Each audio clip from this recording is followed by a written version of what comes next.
If you loved these spine-chilling stories, make sure to hit that like button and subscribe to our channel for more terrifying content every week. Don't forget to ring the bell so you never miss an eerie tale.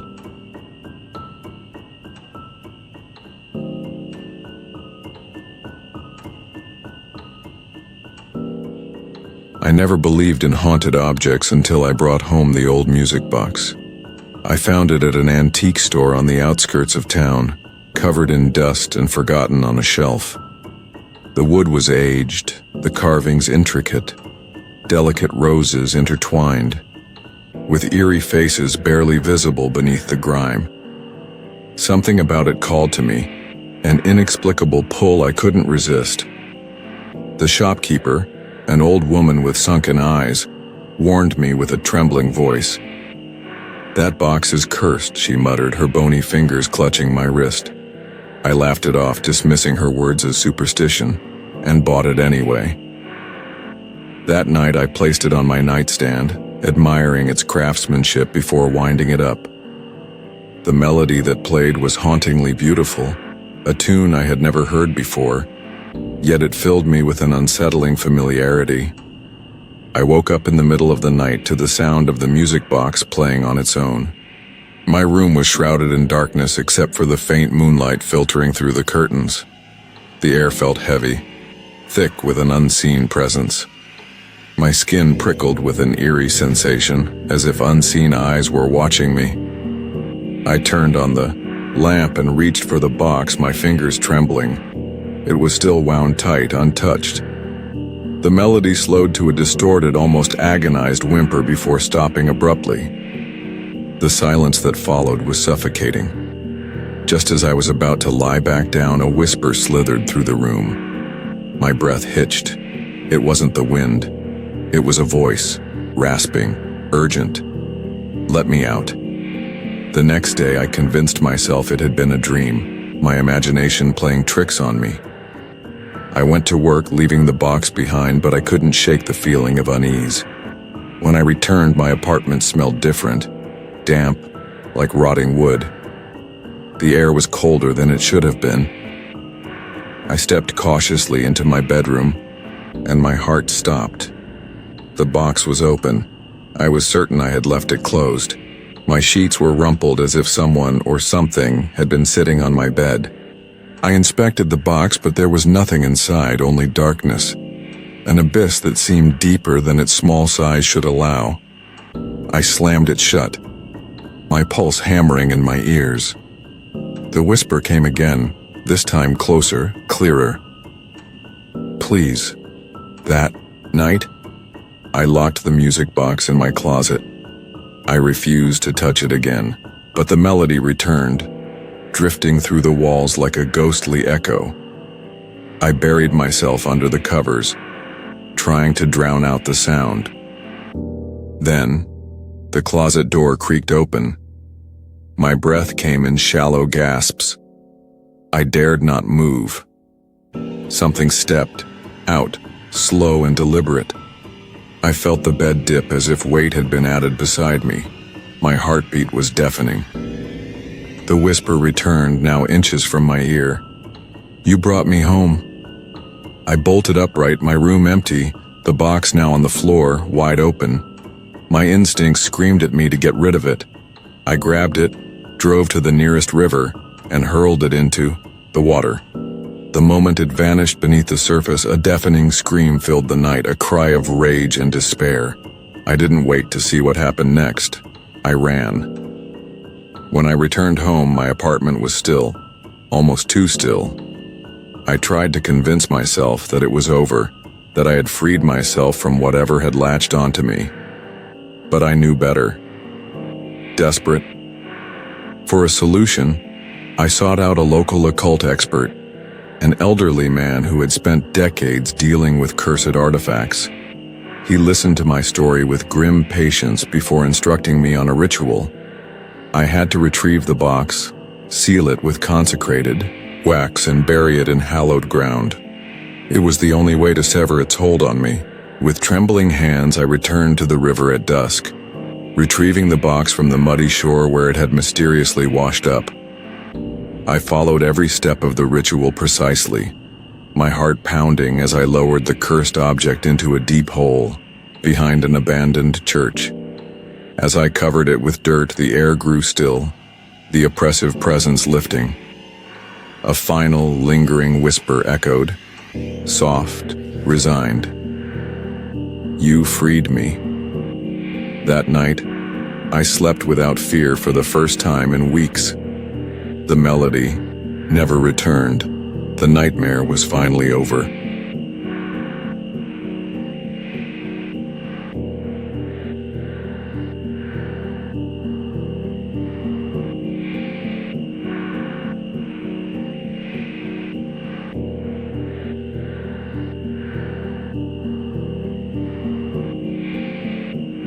I never believed in haunted objects, at least not until I moved into that house. It was an old house with creaking wooden floors and walls that seemed to whisper with the wind. It felt like the perfect place to start my life over alone.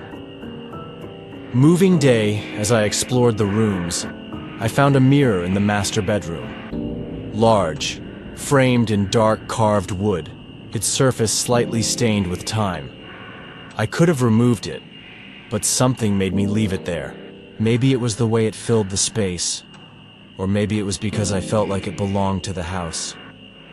From the first night, something felt off. The mirror was positioned directly across from my bed, reflecting the dim light seeping through the curtains. As I drifted off to sleep, an unsettling sensation crept over me, as if something was watching. I tried to ignore it, telling myself it was just paranoia. But then came the tapping. Soft at first, almost inaudible. A faint tick against the glass. I sat up in bed, heart pounding, staring at the mirror. The room was silent. My own reflection stared back at me, pale and wary. I turned on the lamp, walked over, and touched the surface. It was cold. Colder than it should have been. I shook my head, blaming my imagination, and went back to bed. But as I turned off the lamp, I saw it. A mark on the glass. A fingerprint. That wasn't mine.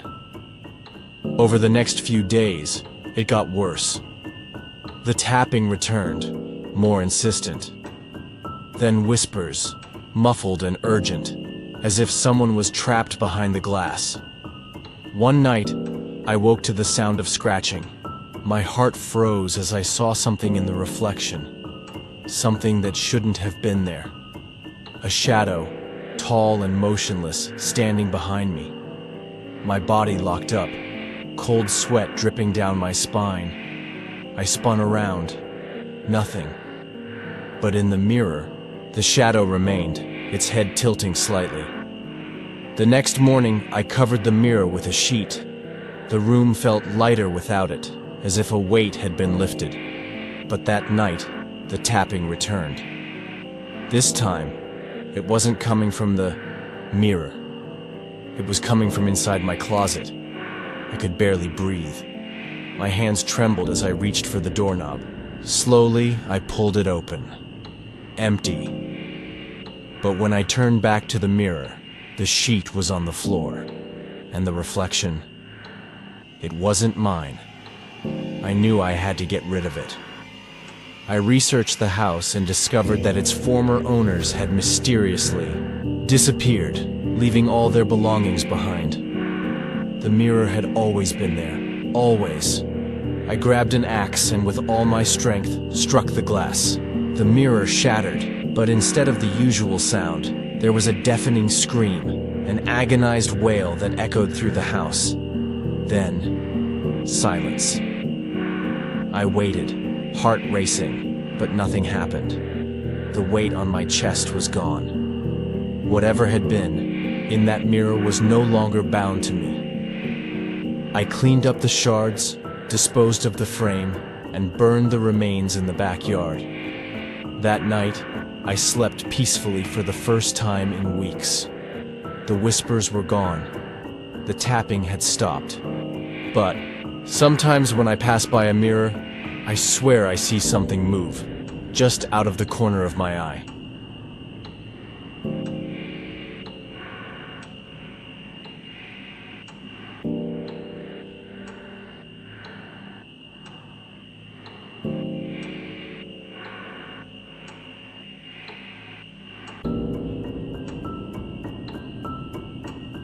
I've always been fascinated by technology. My apartment was filled with smart devices, automated lights, security cameras, and of course, a virtual assistant. I bought a new Alexa when my old one started acting strangely, delayed responses, music playing on its own, and once an incomprehensible whisper in the middle of the night. I thought it was a defect, so I replaced it. Little did I know that was just the beginning. On the first night with the new Alexa, everything seemed normal. Set it up to control my lights, play music, and answer random questions. Before bed, I asked it to play some ambient sound. The robotic voice responded, "Okay, playing ambient sound." I closed my eyes and started to relax. That's when I heard it.